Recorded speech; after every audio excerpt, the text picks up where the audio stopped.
Peace. What up, y'all? Welcome to another episode of 33 Hip Hop's Audio Visual Arts. That's right, this is episode number 2. Thank you for tuning in. I'm Jim from 33. That's a 33 Media Group. And today we got something really special for y'all. We're going to delve into the audio visual arts analysis of Slick Rick. Slick Rick the Ruler's 1994 classic, Behind Bars.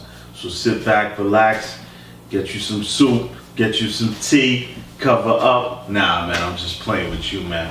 But just chill out, sit back, relax as we get into this audio visual arts analysis. Not a reaction. This is critical analysis, all right? Stay tuned. Peace. British-born, Bronx-raised MC Slick Rick, often referred to as the Ruler, is considered one of the best MCs of all time. Known for his excessive jewelry and signature eye patch which protected an injury of his right eye he suffered as a child. Known as one of the greatest hip-hop storytellers, Rick noted that his eye patch had a large part to play in developing his storytelling abilities as a kid, as he was so shy about his eye patch that he would avoid hanging out with other kids and stay inside creating stories to keep himself entertained. Rick would continue to sharpen his craft throughout his teenage years by submersing himself into hip-hop culture and rap music, and in 1985 landed 2 of his biggest hits to date with Lottie Dottie and The Show with frequent collaborator Dougie Fresh.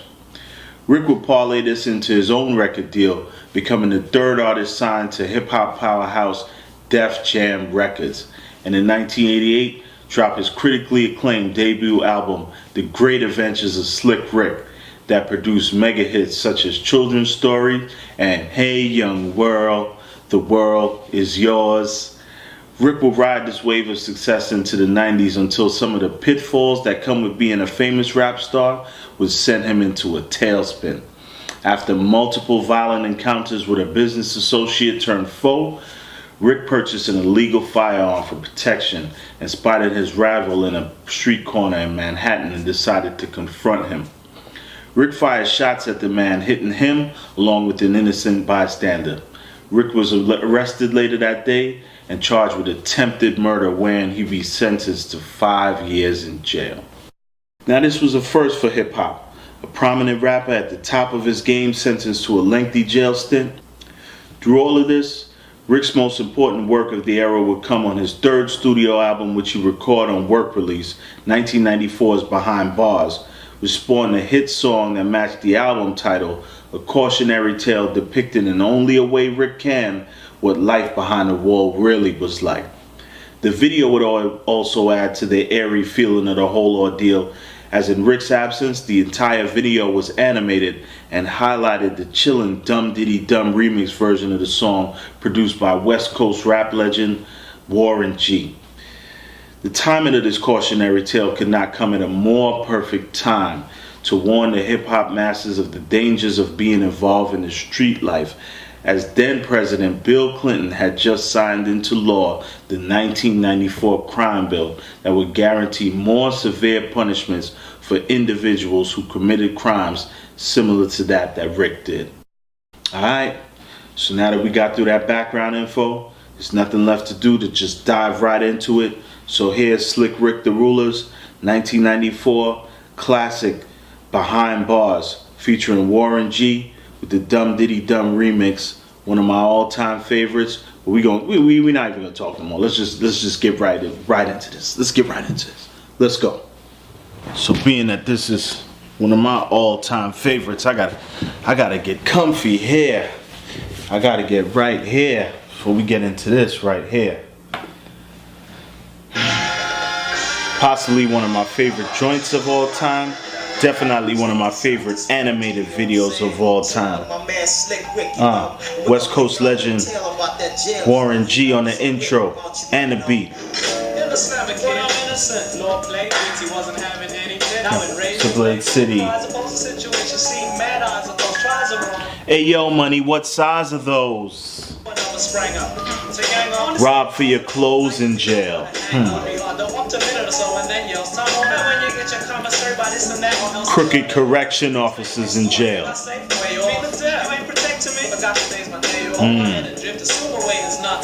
I said it's sitting here accumulating cuts and scars behind bars.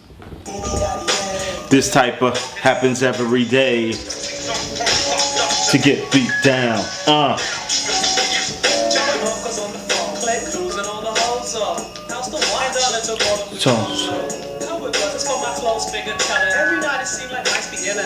Mice in and out your cell. You miss outdoors, don't know what you got till it's took. Started you to ever heard of the brother? I just want to murder the brother.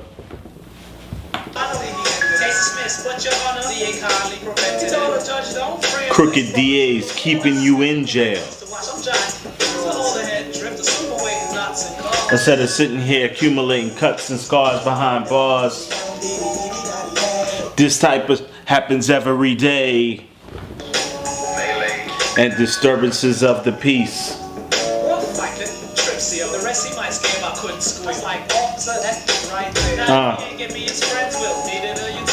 Turn around, stab him in the eye with his pencil. You could go in jail innocent and come out a murderer. Trying to protect yourself.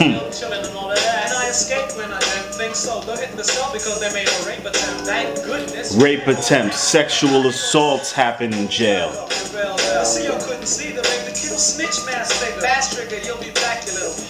Recidivism, they want you to come back to that place.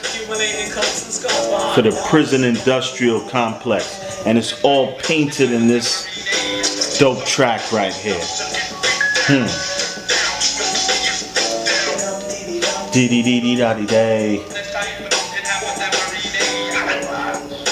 Melee and disturbances of the peace. Dee-dee-dee-dee-da-dee-day. This type of happens every day. Beat down, beat down. Little reading gem there too. Drop a little reading gem too. Y'all know what it is. Y'all know what it is. Alright y'all, it's time for a segment I like to call Drop a Gem on Them, where I give you my personal opinions about this hip hop art, these hip hop classics, and let you know how I feel and what these joints personally mean to me. At some point in time, the hip hop community lost its collective minds.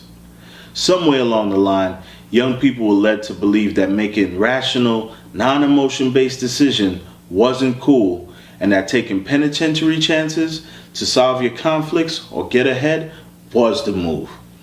As for the older generation, at some point they stopped intervening by not letting the younger generation know that the phrase "you could either end up dead or in jail" wasn't just a cliche term to scare them, but that shit could really happen. Behind Bars was Rick's way of doing his part, but unfortunately 25 years after the passing of the 1994 crime bill, we realized that the hip hop nation would be the residence of choice for all those new prisons that were being built.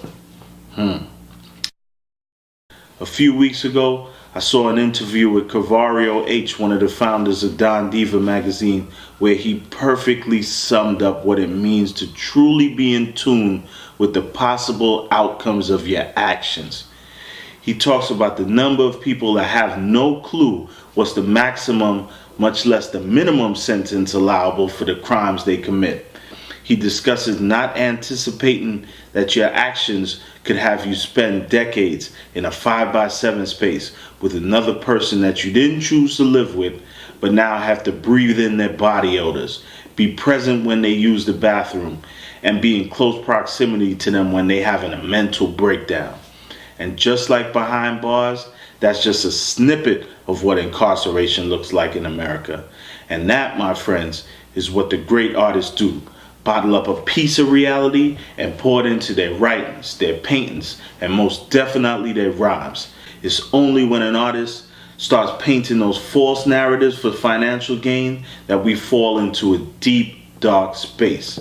But thank heavens, that'll never, ever be the path of Slick Rick the Ruler.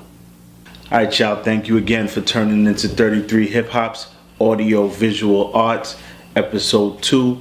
Please tune in next week. We're going to be back next week. But even before we close out the show, we like to close out the show with something we like to call the critical thinking question. All right? Critical thinking question of the week. So earlier we covered a story where we saw a young Slick Rick do something that a more mature, older Slick Rick probably wouldn't do, that landed him behind bars. Now, clinical research suggests that there's a portion of your brain that determines consequences for your actions, and that part of your brain doesn't develop fully until you're 25 years of age. So you really don't know how to judge good, bad consequences that come along with your actions quite yet until you're 25. You think that's true? And if you think that's true, at what age did you exactly start making good decisions? What age did you think that portion of your brain developed for you?